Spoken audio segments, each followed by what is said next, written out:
Goeiemôre en baie welkom hier saam met ons. Ons is hier in Psalm 37 en ek het in my Bybel geskryf 'n woord vir die toekoms van Suid-Afrika. Want dis hoe ek oor Psalm 37 voel. Hoor hier die eerste woorde. Hy sê: Moenie jou vererg oor boosdoeners nie. Moenie die kwaaddoeners beny nie, want soos gras verlep hulle gou, soos plante verdroog hulle vinnig. Ons is so geneig om die boosdoeners dop te hou. En hulle bepaal ons hele lewe, wat hulle doen en hoe kwaad ons vir hulle word en hoe ons oor hulle lees en skryf, want dit is so onregverdig wat aan die gang is. En dan sê die Here, moenie jou breek daaroor nie, want ek is 'n regverdige God.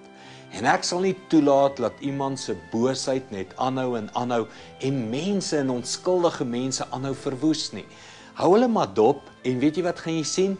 Hulle is soos 'n plant. Vandag is hulle hier en môre is hulle weg. Hulle verdroog so gou.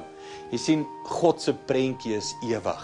Ek en jy kan so vasgevang word in die nou, die hier, die vandag, die 2012, die ekonomie, die politiek en alles wat aan die gang is. En die Here sê, vertrou op my. Ek is in beheer. En as daar enige boosdoeners is in jou lewe, mense wat jy dophou, gee hulle oor aan God. En God sal op die regte dag, op die regte tyd, hulle laat verdor. Hulle net laat wegraak in jou lewe. Kom ons bid saam vir 'n regverdige God in ons land. Hemelse Vader, dankie dat U regverdig is. En dankie dat ons nie hoef te breek en bekommerd oor boosdoeners nie.